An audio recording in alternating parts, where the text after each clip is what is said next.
Okay, hello everyone. We are about to get started. I'm so glad that it is another day the Lord has made. Right, we're going to rejoice and be glad in it. I am just going to pull out a pen, okay, out of my purse because I know I'm going to have some things to jot down. And so I'm going to first go over some announcements. We are really focused on building back up the community. I'm so excited about just being back a lot more. And if it was your first time watching, my name is Jess Dorsey, and I am a coach, a speaker, an author, and I've spent now it's been over 10 years teaching women, men, leaders, whether you are a business owner, a ministry leader, whether you have a personal brand, really how to build community, how to build your platform, and how to use your voice, your expertise, so that people can really experience impact and influence in the earth. And so really excited about the work I've been able to do over the years, and just really excited about all that's happening. So first things first, community announcements. We are having this Friday. If you are a part of the email community, if you're not, please go to jessdorsey.com. If you are here watching on Instagram, if you're here on YouTube, go to jessdorsey.com. Right there on the homepage, you're going to see my face. You're going to see a little intro about me. You're going to see a box that is going to allow you to put in your email, and you'll be able to join over 3,500 leaders who receive emails from me throughout the week. A new email was sent yesterday. Another email is going to go out tomorrow. It's going to have some encouragement for the week, but also too, it's going to have information about our class. So we're hosting a class this Friday. It's going to be this Friday at 10 a.m.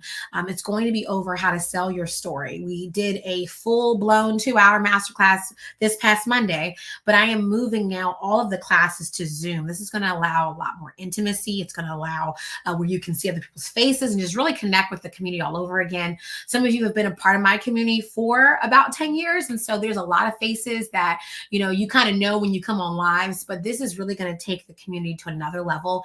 If you missed the replay, that is okay. You will get the replay if you are a part of the email list. So just don't worry if you can't make it, but it will be this Friday at 10 a.m. Eastern Standard Time on Zoom. We'll be doing How to Sell Your Story Part 2. So excited about it. So excited about it. If you are a part of the community, hey, Germany, hey, guys. If you are a part of the community, then you would have also received this week's email where I resent out some of my favorite resources. And I'm going to flip. I wonder if this allows me to flip the probably doesn't. I'm going to see on here if it doesn't, because I want you guys to be able to see the camera. There we go. Okay, perfect. These are two of the most popular resources. I'm going to take the blur off. But I'm going to first show you this one. This is God-Given Genius. This is the Bible study that goes out to all of our leaders. So we sent it out to 3,500 of you guys yesterday. We received 20 new people that joined the community as of yesterday. So they would have gotten this as well. This is God-Given Genius. It is a Bible study based on the life of David, really the beginning parts of David where he was facing Goliath. And we also have a men's version of this. So if you don't want the girly flowers and stuff, there is a men's version of this. It doesn't look like this, but it helps you to understand 3 keys to really tapping into the genius that God is giving you and realizing how does it come out. And so again, if you want to get this, it's absolutely free. All you have to do is go to jessdorsey.com, drop your email right in that box on the homepage, and you will get God-Given Genius. It's really good. I got to tell you, it's really good. And it's a Bible study. So it's going to give you some scriptures to dive into. It has questions inside. But the other one is Platform Playbook. This one has been a part of our community for quite some time now. I want to even see if it's on here what the copyright is, because it has been out here. It probably isn't on here, but it has been out for a while. Okay. This is Platform Playbook. This is the resource you also get for free by joining the community. This covers how to build your platform and sell your expertise. And it gives you some really applicable information, like straightforward, like, hey, here are 3 different examples of how this person, can go and sell their expertise. It covers on how to go big and really how to expand your mindset. Talks about how to play to win, how to play offense or defense with your community. And then it also covers how to attract the fans. And I also give you what's called Execute the Play, where at the end of each information segment, I give you ways for you to actually apply what you just learned. Okay.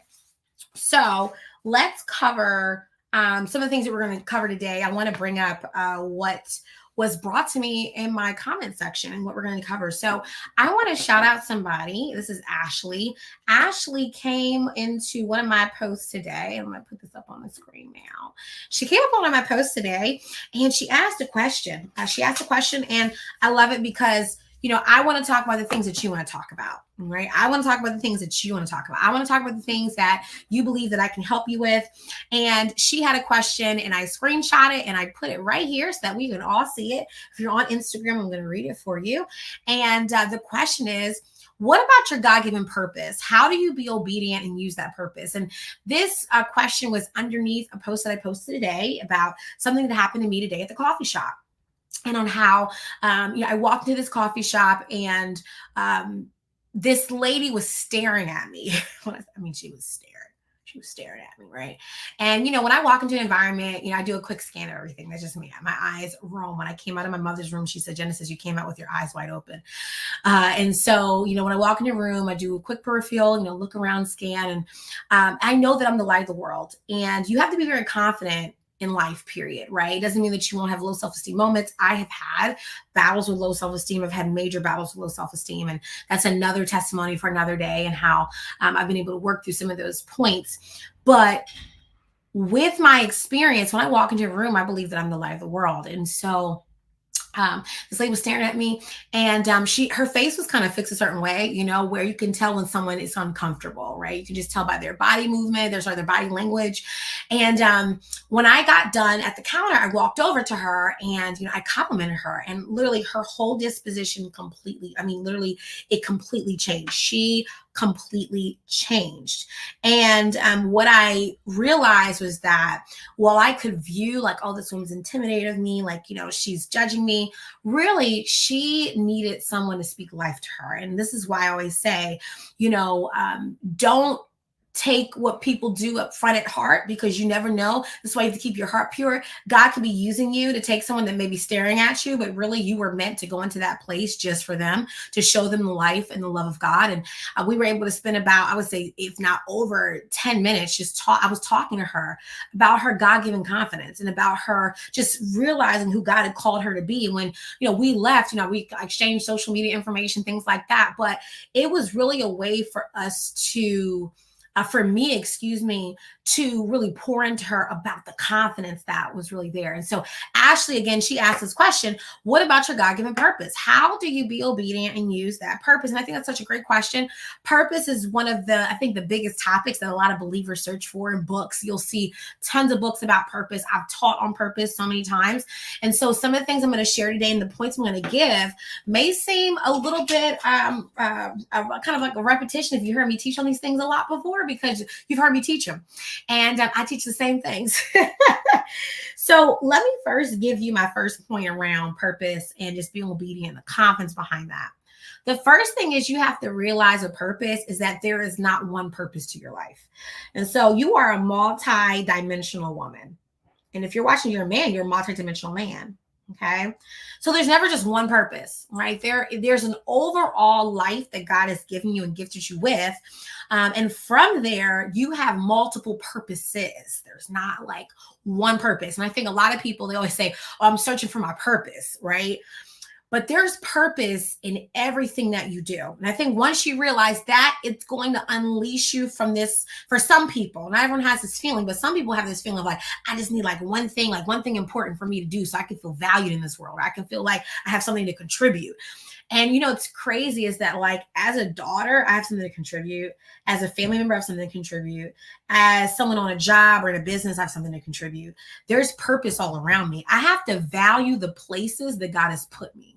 I want you to hear that again. You have to value the places that God has already put you, because that way you don't have to search for purpose. I'm not saying that Ashley is, we're going to get to her question, but I'm just kind of setting the scene for you, is knowing that you don't have to search for purpose. Right? Because the other part of that is that some people when they do, like, let's say go into a business, or let's say they get married or something like that, they feel like that's their purpose. Like that's it. Like that's, and then they put all their value behind that. And your value does not even come from your purpose. Do you know that? You know that? That's the crazy part. Your value does not come from your purpose. Your value comes from God's love for you. Your value comes from the fact that Jesus Christ died on the cross for you, loved you so much that he said, I value you no matter if you have a business or not, whether you get married or not, whether you have a family or not. I love you so much. I've died for you. That's how much I love you. That's how much I value you. So as we talk about purpose, this is why we never ever put all of our weight, our value on purpose. Instead, we realize God's given us so many ways to make a difference, so many ways to win people to Christ. We're all called to win people to Christ. That's actually like the main purpose, is to glorify God in the earth, no matter what you do. No matter what you do, whether you're a door sweeper, whether you work, in a nursing home, whether you work in a big corporate office, we are all called to show God's love and light in the earth. That's actually your main structure. And then from there is everything else. So again, you are a multidimensional woman. You're a multidimensional man, right? And so your God-given purpose, right? A lot of times when people talk about that, it's actually asked to really talk about what's the thing that God's called me to do. But again, remember, he's called you to do little things. He's called you to be a great mom. He's called you to be a great sister. He's called you to be a great auntie or uncle. He's called you to be a great employee or business owner, no matter what your role is. Those are things that he's placed you in. Wherever God has planted you, he's called you. Now, whether you like it or not, that's a whole different story. But remember, God can call you to things, and he will call you to things, matter of fact, that you don't like. Because if I go based upon what I like to do, I will rarely reach God's plans and purposes for me, right? And so it's one of those things where, people say, for example, I was at this event and someone said, think of things that you like to do. That's a great way to figure out what God's called you to do. And I said, no, that's not. Because God told Jonah to go to Nineveh, and he didn't want to go. Okay, he did not want to go, but yet when he preached, he delivered all those people. I'm just saying, God may call you to do something you just don't want to do. You don't want to do. Moses did not want to go back to Egypt. Could God call you to go back to a place that you ran away from? He sure will. To deliver people that you feel like don't want anything to do with you? He sure will. That's what he did to Moses. He called Moses to go back and help those people be free. Oh, you mean God can call me to go somewhere I don't like? Wow. You mean to tell me that God wants my flesh to die so that I can rise to my purpose? He sure will. And so again, God-given purpose is really about wherever God's planted you is where he's called you. This is why hearing his voice is so essential, because I can be somewhere I'm not supposed to be. Right? So this is why, as a believer, praying, hearing the voice of God, waiting for his confirmation and peace, not being desperate to go after certain positions or places or be with certain people. You guys know I love to teach my nouns. Come on, let's go back to English class. What are our nouns? People, places, or things, right? So when it comes to us being planted, we have to pray about our nouns, our people, our places, and our people, places, and our things, right? So again, God, is this the right person? Right? God, is this the right place? God, is this the right thing? Is this the right home for me to have? I'll give, for example, I gave this announcement to my community, so I'm not going to give it out publicly because only my email community knows. But something really big happened to us yesterday. And at first, I'll be honest, I was like, let's just pick a place. Let's just pick, because I'm tired. I'm tired of picking a place. And my fiance said, no, that's not why. No, come on, Jesus. No, that's not how we do, right? What did our confession say? We have been believing God that it will be in this location. It will be all these things, right? And so I say, yeah. I'm in my flesh a little bit. But I had to go by, no, what have I been confessing? I'm not going to settle. I'm not going to rush. I'm going to pray. And whatever I have a peace about, that the Lord gives me peace. The Bible says he will give you a peace that passeth all understanding. He's going to give you a peace that won't even make sense to your natural mind. So I'm praying not for peace of how I feel necessarily in my flesh, or, what my friends may say is a good place to go, or what my friends may say, oh, go after. It's not to say that they aren't wise or have have great knowledge, but the Lord knows all things. He knows the things in your future. He knows the things that will go wrong that you don't even know about. He's able to, he doesn't just forecast, he has the cast. He knows, he's the Alpha and the Omega, the beginning and the end. So he already knows all things. So when I'm asking God to help me, he's giving me people, places, and things that come with a forecast. God knows things in advance. So again, that's why we have to hear his voice. So when Ashley asked this question, what about your God-given purpose? How do you be obedient and use that purpose? Well, we know that we're multidimensional, number one. So we know that God gives us multiple purposes, and we have to look at where God has planted us, wherever he's planted us in our career, our business, in our families, in our lives. We may not like the family that we have, but Lord, that's where he planted us. Lord, show me how to be a blessing to my family. Lord, they may annoy me up and down the highway, but God, give me peace and show me how to have healthy boundaries, right? How to set my expectations, and Holy Spirit, give me your peace, right? So again, I know I'm multidimensional. I know that wherever he's planted me is my purpose. But then of course, in that, God will lead you, right? He leads you to do different things. He leads you to do different projects. So how do I be obedient? Here is what I have learned about obedience. Can I give you something that it's a little harsh? Hey, Emma, a little harsh, right? A little harsh. But obedience is a decision. It's not a feeling. Okay. Obedience is a decision. It is not a feeling. What I've seen as a coach, as a mentor, as a teacher, as a consultant with my clients, okay?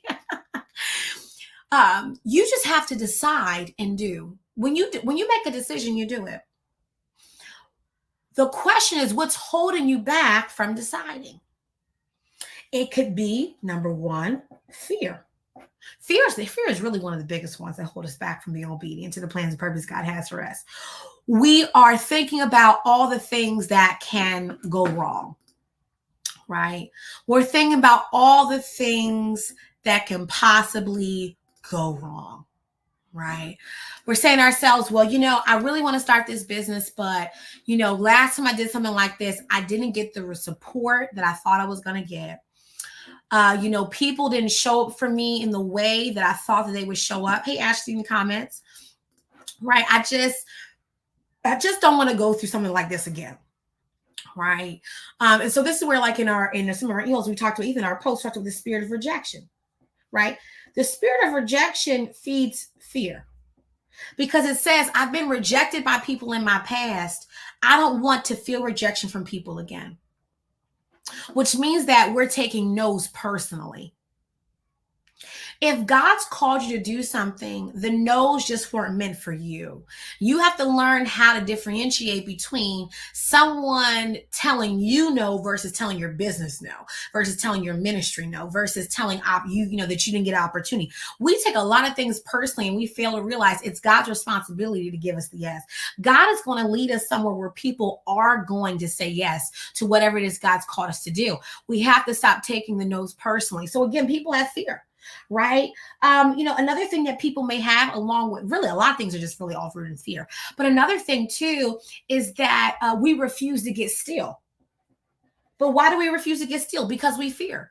We fear that if we put all of our eggs in one basket, that, things are, man, if I put all my eggs in one basket, something's going to happen, So this is why you see some people, they refuse to pick one business to start, but yet they're trying to run 10 off the ground. They can't get the 10 off, it's because you're doing too much. You refuse to get still. There are people who they refuse to listen to one leader. They just want to have a whole bunch of people to listen to. And you wonder why they're so confused in their head, because they refuse to get still. Some of that can also be based in rebellion. Some people, they just refuse to listen. But again, a lot of it goes back to fear. The enemy is placing thoughts and suggestions in their head, and you have to speak to your fear. If you have been going through the spirit of rejection has been sitting on you because of previous experiences, you have to speak to that spirit of rejection. Tell the enemy, you will no longer have a hold over me. I will no longer allow what's happened in my past to rule my future. I open up myself to new experiences, new possibilities. I will not allow no's to prevent me from achieving what God has for me. I will obtain the yeses that God has for me. I open up myself. This is why we talk about the spirit of joy and how you got to put it on. The Bible says, take off that weight, which so easily besets you. You got to take off those things. You got to run the race. That's what Paul said. You got to run the race that's before you. But you got to take off the stuff that's making you heavy. Aren't you tired of being so heavy? Aren't you tired of feeling that weight? Well, you have to speak and tell that enemy to go back to where he came from. I'm going to tell you where he came from. He came from hell.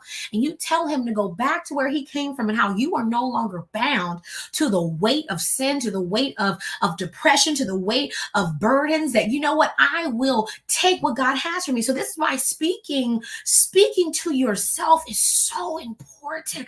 I cannot tell you the power of speaking God's life and love over you, because that's going to help you to be obedient to his call over your life. When you feel as if, I don't want to make this decision, there's also too a fear of greatness. Some people have a fear of greatness because that if you do this thing, it's going to force you to get out of your comfort zone. That if you go after this thing, it's going to force you to have to make bigger decisions that you kind of have like, oh no, I'm kind of good where I'm at, right? There's a fear of greater. Matter of fact, tomorrow I'm sending out an email to my community about the fear of greater, because we have to address people's fears towards going after bigger things. You have to believe for bigger. There's a great book by Marshawn Evans, about, basically, believing God for bigger, and you have to believe God for bigger because of the fact that you're not meant to stay, where you're at. God is going to expand your territory. We don't know what that looks like, but he's expanding it. And so some people have a fear of greater.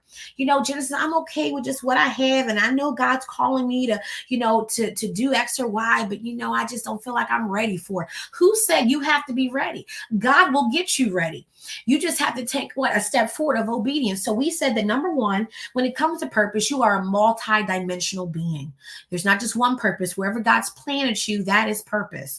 Whether I have a purpose in my church, I got a purpose in my family, got a purpose on my job, I got a purpose with my loved ones. God's giving me purpose. I have to look around and really see, wow, God, where are you working in all of this? He's working.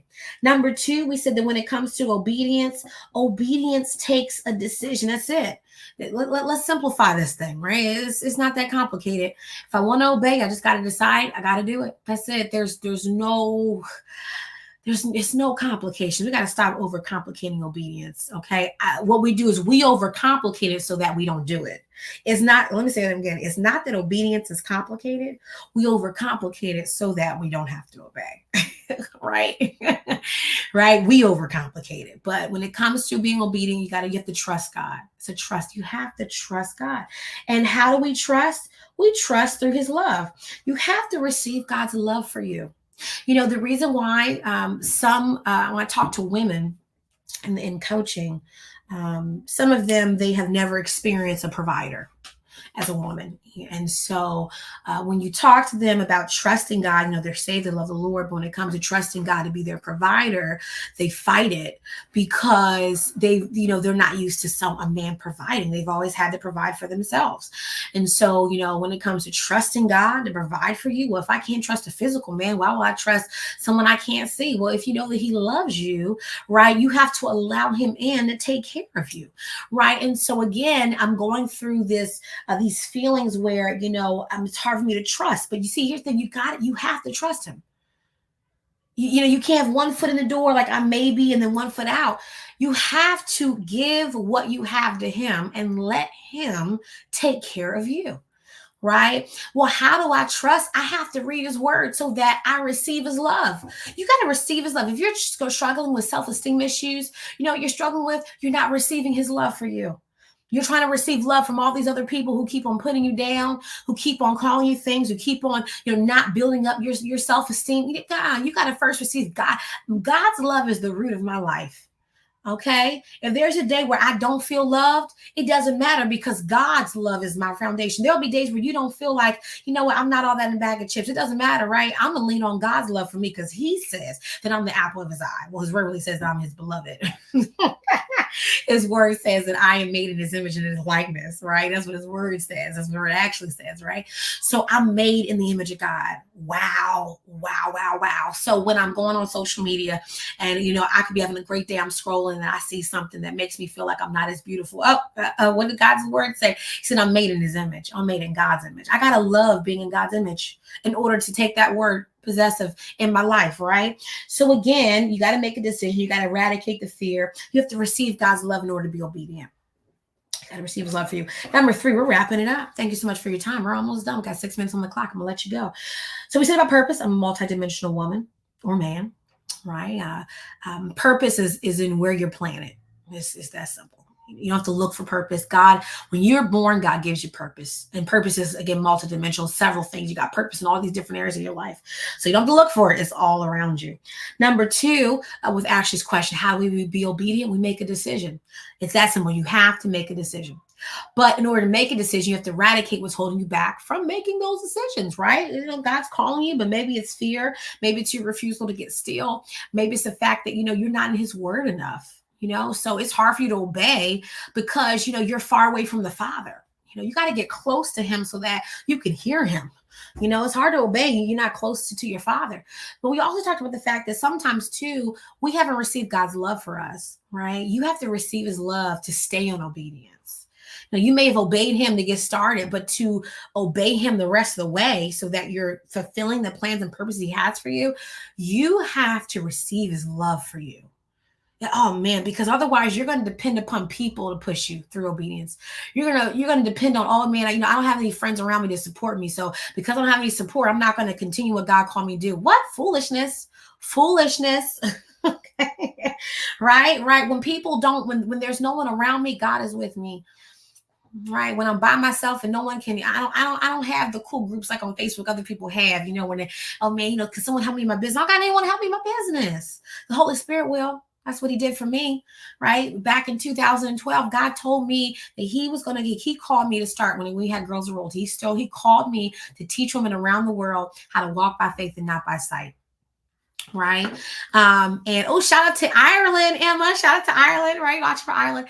And I didn't have, it's crazy. I was praying that God would give me women that could be like my friends. I didn't really have friends. I was going through such a tumultuous relationship. Sorry, not relationship, but experience. I was going through such a tumultuous experience that I couldn't trust people. Right. So I was like, okay, God, where are my friends at? Where can I find? And God said, well, I'm calling you to ministry. I'm like, God, I need some friends. You call me to do ministry. First of all, ministry, what? I don't speak in front of people. What? And he said, I want you to start writing. I had never written Bible studies before. It's crazy. Nowadays I can crank out resources and nothing. I mean, it flows out of me like water. When I first got started, I'm like, write about what? I've written papers in college. That is it. You mean you want me to write about God's word to women? Okay, who? Okay, because I'm not even on social media like that. Where are these women going to come from? Right? Well, he blew it up to over 10,000 women. It took years. God brought in women who are now I'm in relationship with, who are close, and we're close with some, they went out and they begin to do big things in their own lives, right? And I look to where God has brought us now. I mean, I'm like, what? But it started with me getting on my little laptop and God would be like, come on, spend time with me. I would spend time and God would say, I want you to write about, the very first Bible study I wrote was about being like a tree planted. And this is right. I was writing about Esther. Remember these 2 times I was writing about Esther, and I wrote about being planted like a tree. And God would give me little questions to put with the scriptures. I didn't know where it was coming from because I was not a preacher, a teacher. I said, where is this coming from? Right. But I had to trust him. And do you know that God brought me women and they would say, oh, Genesis, I came across you because someone shared a video. I came across you because I saw you on YouTube. How? I only had I think it was 100 Facebook friends at the time. Where did now I got over 4,000. Where did these people come from? But do you know that through my obedience, God attracted into my life what he needed? It's so crazy. Some of us are praying for things that you don't realize it's only your obedience that's going to bring it. Some of you are praying for godly relationships. It's only going to come when you obey God. Why would God give you? I want you to think, oh, can I just tell you this? Why would have God given me godly relationships if I couldn't even obey his word? God's not going to give me godly people. He's not going to ruin his children, He's not going to take someone who listens to his word and put in the life of somebody who doesn't, right? It's based upon your faith. So as I begin to obey God, God said, okay, just now I can trust you with some godly friends. Now I can trust you with some people. Now I see that you're obeying me. Now I'm going to add a little bit more to your cup. Okay, I see it. Okay, now you're obeying me even more. I'm going to add a little bit more to your cup, right? Until the point to which now my cup is overflowing. So I want you to understand that when it comes to obedience, everything that you're praying for comes on the other side. I know you've heard it as a cliche, but it's so true. It comes on the other side of your obedience. It comes where God can trust you to do a little bit more and a little bit more and a little bit more. And it's not necessarily about like doing like big things, like where like all the whole world knows you. It's about being obedient to whatever He's called you to do. I think about my own life, and we're wrapping up. I think about my own life. And, my life is a little bit unique in the sense that, like, God's called me to my local family. Like, God hasn't called me to go live in another big city. God hasn't called me to go, out to like another country. God has called me to my family. My mother had the same exact experience where God called her to her family, to her family, to her father who was in ministry. And God called me to serve my parents in ministry and in business. And I have a very unique story because, I don't have that story. Like a lot of people are like, oh man, I've gone out here, I've done all these things. I have spoken around the nation. I've written books. I've done a lot of those things. But my life story is a little bit different. And I remember when I was in my 20s and I was like, I just can't believe, like, people were telling me, coming up to me, said, Genesis, you need to move here. Move to this. If you move to this city, Genesis, oh my God, your ministry will blow up even more. Genesis, if you move to this city, man, you could start a ministry, probably have a church out here too. Genesis, if you start a ministry, man, I know you will find your husband. And do you know, God kept on telling me, Genesis, where I've planted you is where I've planted you. Your story is different than someone else's story. Don't compare your journey to someone else's journey. And someone needs to hear this because, maybe God's called you to go out and do big things, internationally, worldwide. But for some of us, He's called us to be right here in the same town that we've been in forever. It's been that same way, right? And so because of that same setup, right? Because He's called that capacity, you have to be content within that, right? You have to know that, like, okay, that's what He's calling me to do. So like, that's what it is, right? And being content in those things. Okay. So again, to Ashley's point, these are some of the ways. So again, we talked about the first point, which is multidimensional. We talked about making a decision, but here's a third one as we finish out, right? So multidimensional, make a decision. But our thing says, what about God-given purpose? How do you be obedient and use that purpose? Well, the way to use it is to do it. Okay. You know how you use it, you do it. Now, how that manifests is through what God says, right? What He tells you to do. I can't actually answer exactly how to use the purpose because that is up to God to tell you how to use it, right? God may have called me to write, but the format of me, right? God may call someone to write books, but maybe He's called me to write Bible studies. Maybe He's called someone else to write plays and scripts. Maybe He's called someone else to write a blog, right? Maybe He's called someone else. So like whatever your purpose is, it may manifest though in different ways because God will lead you. And let me tell you how He leads you.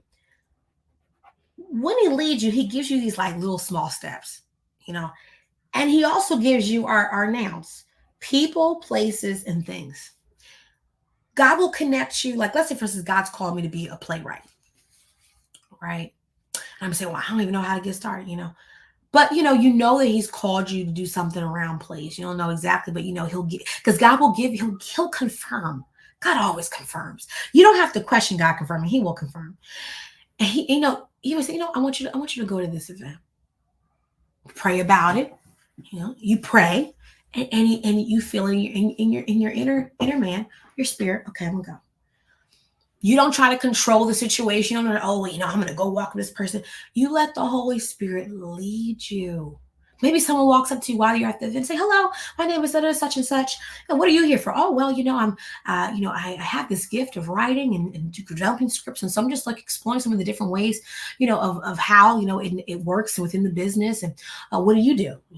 Bam, then you create a networking relationship right there. Right. You pray about that relationship. God, is this something you want me to pursue? Or is this is not the right place to be at? My point, I let God guide my steps. I don't try to rush. I don't try to go ahead. I let God guide my step. Okay.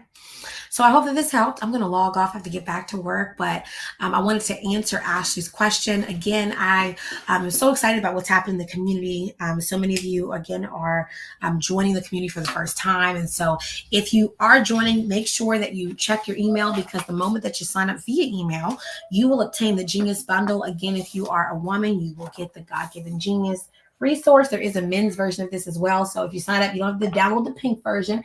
There is a men's version of this as well. This is the Bible study that I wrote for my community, absolutely free. It teaches you about how to, someone's calling me. It teaches you about how to pursue your God-given genius.